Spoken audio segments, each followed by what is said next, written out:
Hello, welcome back sa aking YouTube channel. This is Boy Sausaw, ang Sausawero sa issue ng iba. At for today's video nga ay magbibigay lang tayo ng kaunting update na naman patungkol na naman dito sa walang kasawaang si Kibuloy.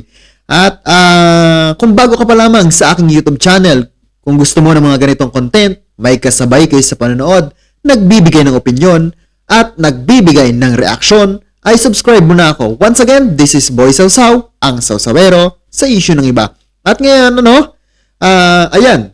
So, bali-balita po ito ngayon, kakapasok lamang po na balita. At sinabi mismo po ng attorney ni Kibuloy na si Attorney Torion na nakaalis na po ng KOJC noon pa. Okay? At sakay daw ng Innova. Yun po yung pagkakasabi ni Attorney Torion sa pahayag niya sa teleradyo.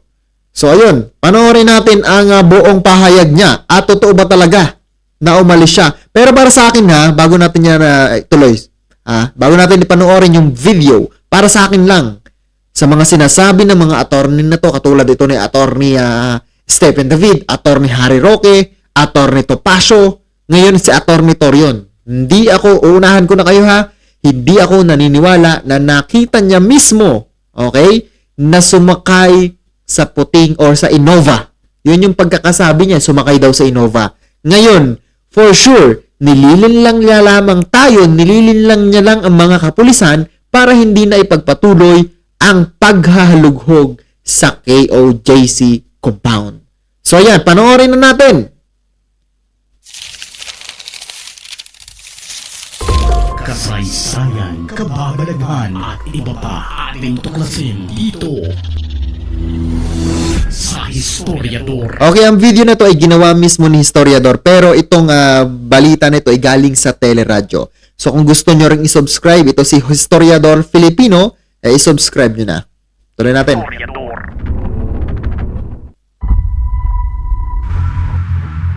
Nasa ikasampung araw na ng paghahanap ng PNP sa tumatakas na pastor na si Apollo Kibuloy. Pero hindi pa rin nila ito matagpuan simula nang halughugin nila ang compound nito sa KOJC. Oh, teka lang. Bago natin ito ipagpatuloy. Naalala ko lamang yung sinabi ni Vice President Sara Duterte. Anong sabi sa kanya? Sabi niya, tinanong siya ng mga media Hindi ko alam kung at maayos pa ang takbo ng utak nito ni Sara Duterte. Ang sabi pa ba naman, tinanong siya ng media, alam niyo po ba kung nasaan si Kibuloy? Alam niyo sagot niya, andun sa langit. Pwede mo naman sabihin hindi mo alam. 'Di ba? Parang pilosopo ang dating, kaya laging binabara siya ng mga kongresista, ng mga senador dahil nga sa ugali nga ganito. Sinabihan pa nga siya ng isang congressman na para daw pusit. So, ayan. Dahil nga sa mga ginagawang mga kalokohan. So, by the way, ito yung topic natin. Tuloy na lang natin. Noong ika-24 ng Agosto, ayon sa abogado ng pastor na si Torion, buwan pa lang daw ng Marso ay nakita na niyang umalis si pastor at sumakay sa anong sabi? Buwan ng Marso. ang Toyota Innova. Buwan ng Marso, sumakay sa Toyota Innova. Ito, pakinggan natin. March of 2024, prior to the issuance of the warrant of arrest, nag-usap na kami and we discussed about the possible scenarios that may happen in his case. And pag kasi niya, sumakay siya ng isang Innova ata yun. Umalis siya doon sa what you call this, compound. Hindi naman daw pumapalag ang mga miyembro ng KOJC. Pakinig ninyo yun Umalis nung March at sumakay sa Toyota Innova. Gaano katotoo ba yan? Attorney Torion. Totoo ba talaga? Baka mamaya katulad ka ni Attorney Stephen David na sinasabi nakaalis na o hindi pa nakaalis. Nasa bansang Pilipinas pa si Alice Guo pero yun pala ay nakaalis na. Baka mamaya kasi nandun yung mga pulis pinagtatakpan mo rin. Tuloy. sa pagpasok ng mga pulis kundi sadyang naghahanda lang daw sila sa posibleng hindi magandang gagawin ng mga kapulisan, kagaya ng pagtatanim ng mga ebidensya rason kung bakit nagkakaroon ng pagtatalo sa pagitan ng mga pulis at tagasunod ni Kibuloy. They are defending po kasi, ma'am, because of the complications. Opo. Before, it used to be merely, what you call this, medyo hindi sila nag-resist, but vigilant sila. Nagbabantay. Oo, nagbabantay sila po. Kasi pagpasok ng mga pulis, ang dami nila, hindi rin natin maiwasan po na baka may planting of evidence sa Teka lang, speaking of madami, hindi naman kasi dadami ang mga pulis dyan kung hindi rin madami ang KOJC members. Kaya lang naman dinagdagan ng mga pulis dahil nga ganun, napakarami ang nagbabantay at isa pa, napakalawak ng paghahanapan nila. So, ayun, ang nagpapagulo lang naman kasi dyan, hindi mga pulis yung mga KOJC members, di ba? Rule 126 nga on search warrant. Search warrant pa yun. Kailangan ng witnesses. Ang tendency kasi, ang nangyayari kasi, it was really a very unruly search such that ako nga parang, medyo bata pa naman ako, parang medyo nahilo ako mga 10:30 in the morning kasi hindi mo na alam kung sino yung sundan mo. No? Ang dami ng mga pulis. It was really a very unruly, random, and omnibus search. Attorney, Hindi naniniwala ang abogado ni Kibuloy sa sinasabing hit signature na nadidetect umano ng mga pulis dahil ayon sa kanya, ilang beses nang pumalpak ang mga ito sa sinasabi nila. Heat signature po, imposible naman po na pati sa Glory Mountain ngayon at saka sa sa Prayer Mountain, more than 52 kilometers away from Buhangin, ay nandun din ang heat signature. Bakit? They tried to enter it, pero ang sabi ng mga lawyers na kasama ko, saka mga members doon, akala namin na yung heat signature doon lang sa sa Buhangin. Bakit dumating dito? So, klaro naman po na anong tawag nito na fishing expedition na pong ginagawa. Saka ang unang heat signature doon po sa JMC na administration building. Tapos ang layo na naman nakita ng yung parang heartbeats dito naman several meters away from GMC Administration Building. Nakita niyo naman unang nabuksan yung tubo ng tubig. Sunod mga daga. Kaya nga may joke, baka sunod ok na. Doon naman doon daw sa cathedral which became the legal pretext na tinake over yung cathedral. Hindi na nakakapag-worship yung mga KOJC members. Sa panig naman ng PNP ayon kay Police Brigadier General Agustos Alba. Wait lang, gusto ko lang bigyan ng reaction yung sinabi niya ng mga ganun. Ang dami-dami daw, di ba? Sa JMC, then sa compound ng nalilito na daw sila. Kung in short, nalilito sila. Di ba? Kasi para daw ginagawang niloloko lang ng mga pulis. Eto lang yon, gusto ko lang din sabihin, ayaw nyo pala ng ganitong mangyari. Nanghahalugugin lahat ng inyong buong compound. Lahat ng ari-arian nyo dyan, halugugin ng mga polis. Ayaw nyo pala yung mangyari. Eto lang ang gawin ninyo. Makipagtulungan kayo, sabihin ninyo kung saan nagtatago or di kaya naman, ilabas nyo si Kibuloy, wala nang mangyayaring search na ganyan. Yun lang yun eh. Kaya naman nagsisearch ang mga pulis, kaya gumagawa ng way ang mga pulis, para hanapin si Kibuloy. Gagawa ng way ang mga pulis para doon. Ngayon, kung hindi nila nakikita, tuloy-tuloy lang yan. Tuloy-tuloy lang din na maabala ang lahat ng KOJC members. Yun yung aking gustong ipunto noon pa. Ayaw pala nila ng abala. Marami ang naabala, hindi na nakakapag-worship. So, lumabas na si Kibuloy. Ito kasi si Kibuloy, napaka-selfish. 'Di ba? Hindi niya inaalala yung mga tao na patuloy na nananindigan sa kanya, ipinaglalaban siya. Hindi niya yun a-appreciate. Alam niyo, napaka-selfish. 'Di ba? Ay po, sabi iisipin na lang siguro ni Kibuloy kung talagang mahal niya yung taong bayan, mahal niya yung mga kanyang mga members, sasabihin niya, iisipin niya, kawawa naman 'tong mga members ko. Nahihirapan na dahil sa akin. So, siguro susuko na lang ako. Kasi kung talagang andyan si God para sa akin, gagabayan naman ako. Kung wala talaga akong ginawang kasalanan, gagabayan talaga ako. Yun ay kung meron kang God. 'Di ba? Pero kung ganun, selfish ka, hinahayaan mo yung mga tao mo, hinahayaan mo yung mga miyembro mo na ganyan, makisabak-sabak sa mga ganyan. 'Di ba? Yun ang hindi nakikita ng mga KOJC member at patuloy pa rin kayong nagpapauto hanggang sa ngayon. Tuloy natin. Oh, ayaw. Isa sa mga dahilan kung bakit natatagalan ng PNP sa kanilang ginagawa ay dahil sa pangingialam ng mga miyembro ng taga-KOJC. Tama, yan yun eh. Maliban pa sa lawak ng lugar.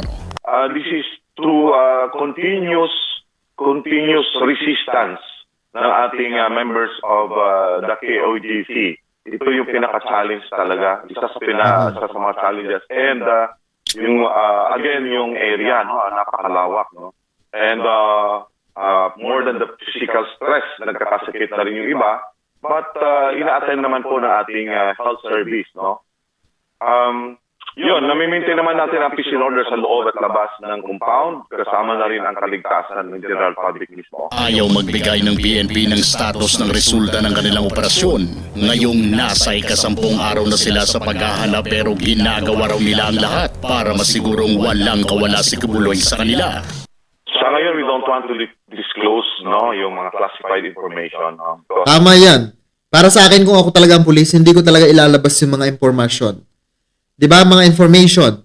Kasi yan yung magiging way pa nila eh. Makakagawa pa sila ng paraan. Halimbawa, sinabi sa publiko, bubungkalin yung tunnel.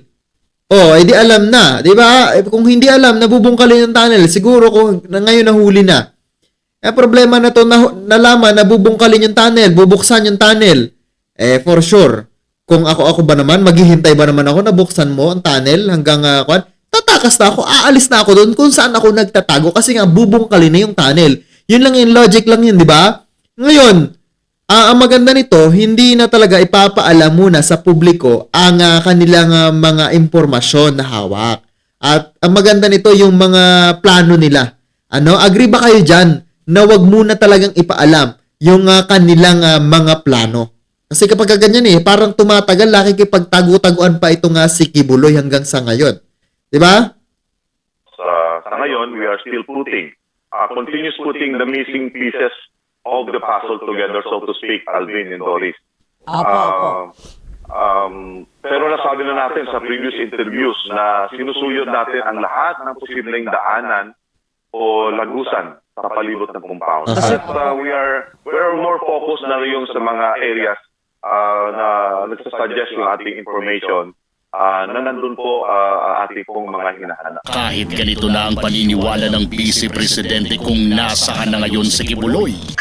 Ito yung sinasabi ko sa inyo kanina. Ayan, panoorin natin ito, 1 yes, kung nasaan si Pastor. Ito tinanong siya kung nasaan si Pastor Kibuloy. Itong sagot niya. Hindi ko alam kung tama pa ang takbo ng utak nito ni Vice Presidente. Nasa langit. Ganyan ba naman? Gagawin mong biro yung mga ganyang usapin? Ewan ko, kung tama pa ba to? Sa palagay ninyo, tama pa ba yung ginagawa ni Sara Duterte na parang hindi ako makapagbigay ng masyadong tawag dito, opinion tungkol dito. Pero isa lang masasabi ko talaga, wala na sa masyadong katinuan. Siguro 10% na wala or 20% na wala. Kasi ganun tanong ng media kung nasaan, ang sagot mo, anong sagot mo? Hindi nasa langit. May ganun magsagot. Di ba? Tuloy na natin. Ay hindi pa rin nagbabagong paniniwala ng PNP na nasa loob pa rin ng kingdom ang hinahanap nilang pastor. We respect yung opinion or position, particularly sa ating Vice President, but ang ating pong Task Force Commander at ang SPG ay naniniwala na there is an existing information consistent na yung subjects ng kanilang arrest warrant ay positive pa po sa area. Sa tanong na kung kailan ba daw talaga mahuhuli ang pastor ay walang pinal na sagot si Alba dito dahil ayon sa kanya, nakadepende raw ang rekomendasyon kay General Torre na siyang namumuno sa operasyon. Timelines, we're talking of timelines. So ang ating task group commander, si General Torre, is given all the prerogative, no? Kasi po doon nagde-depend yung termination or continuation ng ating operation. So the CPNP, si General Marbil po, has given the leeway to the task group commander, General Torre, as siya pong magdetermine, no, when and when not to terminate, no, the operation. Habang tumatagal na hindi pa rin nakikita ng PNP si Kibuloy ay naiinis na rin hindi lang ang mga taga KOJC sa araw-araw nilang nakikitang mga kapulisan sa loob ng kanilang kaharian, kundi pati na rin ang mga netizens na nababahala na rin na baka puro gastos na lang ang ginagawa ng PNP sa paghahanap sa wala dahil baka palpak ang intel na natatanggap nila. Ito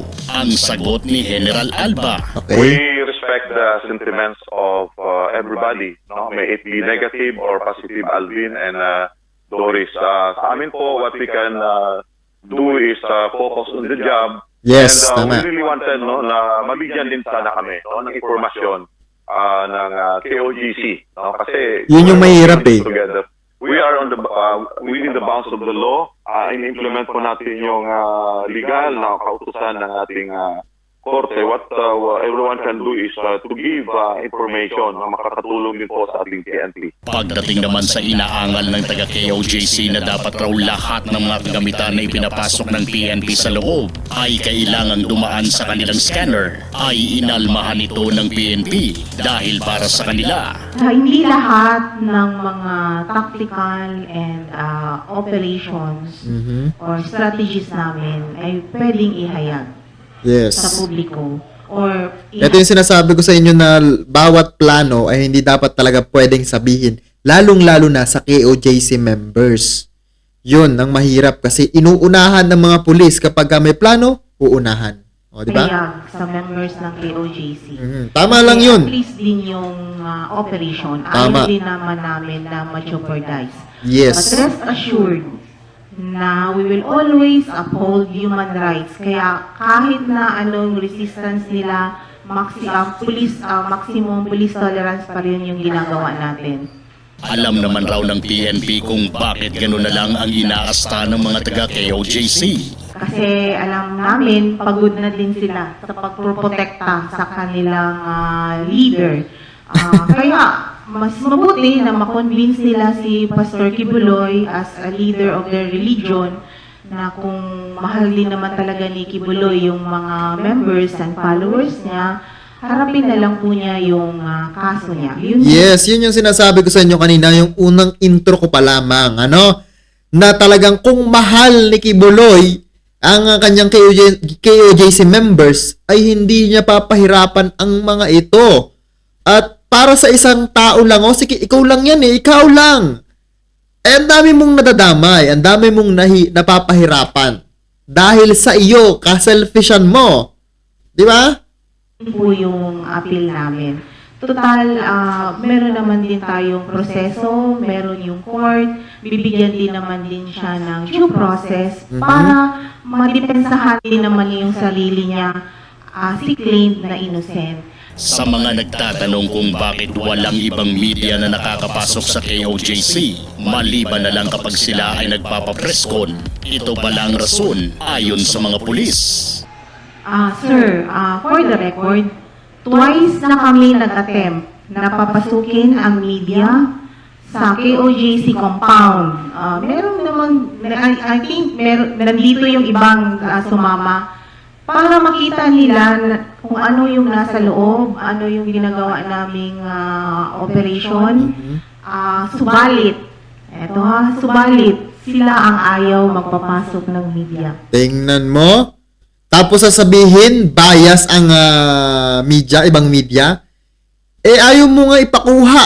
Ikaw lang ang nag-e-edit. SMNI lang ang nag-e-edit ng mga ginagawa. Diba? Buti na lamang at may merong mga vlog. Eh, ang problema lang din, yung mga vlog na sa loob ay KOJC members lang din yung mga yon. Diba? Yung mga media, hindi nila pinapapasok. Paano na lang makikita? yung mga ginagawa ng kapulisan, yung ginagawa ng KOJC members, ini-edit lang eh. Kapag may ginawang kalokohan ng KOJC members, tapos nakuha na ng video ng KOJC members or ng media, ng SMNI, i-edit lang nila yun, aalisin nila yun. Tapos kapag may ginawa ang pulis, hindi nila i-edit. Yun ang ipapasok nila, yun ang ilalabas nila. Ngayon, sino ang bias? Di ba? O, tuloy. We have, I think, witness naman yung mga nandito na sa gate pa lang, ayaw na talaga nilang papasok. Oh, ayan. Sa police, open kami doon. Sila po ang hindi magpapapasok.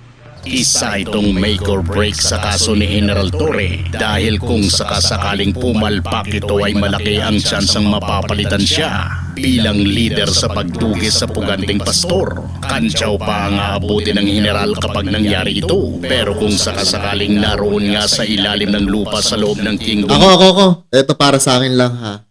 Speaking of kantsaw or tatanggalin sa pwesto. Para sa akin ha, ito, hindi ko lang alam sa inyo. Para sa akin, kung hindi mahuli si Kibuloy nito ni General Torre ng kahit ilang buwan na dyan, ay saludo pa rin ako sa kanya. Sasaludo pa rin ako dyan. Alam niyo kung bakit? Kasi pinanindigan niya eh. Ginagawa niya yung kanyang trabaho. Kahit alam niya na delikado yung kanyang ginagawa, may mga kalaban, delikado yung buhay niya, ay tinutuloy-tuloy niya pa rin. Di ba? Siyempre ang daming kampi dyan kay Kibuloy. Saglit lamang tudasin kung tutuusin yan. 'Di ba? Pero ang lakas ng loob nito ni General Torre, kaya saludo ko mahuli mo man o hindi. Saludo tayo. Saludo tayo sa mga gumagawa ng tama. Hindi dun sa nakikita lamang ay puro kamalian, 'di ba? Yun eh. Puro mali pero kinakampihan pa rin. Yun yung delikado. Yun yung wag nating saluduhan. Kahit mali na ang ginagawa, kampi pa rin. 'Di ba? Doon tayo sa tama ang ginagawa. Good dyan. Mahuli o hindi, saludo kami sa iyo, General Torre. Tuloy. ang pastor at makakalkalito ni General Torre ay tiyak na magmala Carlos Yulo ang popularidad ng palaban na general. Walang pakialam si General Torre sa kahit anumang mura na kanyang natatanggap sa mga nanggagalahiting miyembro ng KOJC. Kahit pa na binabansagan siyang si Diwata, ay Yun na nga yun ang mahirap dito. wala itong pakialam basta't ang importante sa kanya ay ang mabungkal niya ang lungga ng nagtatagong pastor. Ikaw, sa tingin mo ba'y matatagpuan talaga nila ang lungga ng pastor sa ilalim ng lupa? Okay, ayan na. So, dito lang natin natapusin ang video na to. Kayo, ano pa ba ang inyong gustong sabihin? Gusto kong mag-comment kayo dyan sa ating comment section. So, ayan So, hintayin natin yung mga magagandang balita patungkol dito. Pero, ayon kay Attorney Torion, ay nakaalis na ng KOJC compound noong March pa sakay ng Innova. Diyan ako hindi ka panipaniwala. Diyan ako hindi naniniwala. Okay? Kung kayo ay naniniwala na nandun pa sa KOJC, i-comment nyo sa comment section. At kung hindi kayo naniniwala na wala na sa KOJC compound sa Sikibuloy, ay kayo nang bahala. So, yun lang for today's video. Once again, this is Boy Sausaw, ang Sausawero sa issue ng iba. Maraming salamat at mabuhay po kayong lahat. Bye-bye!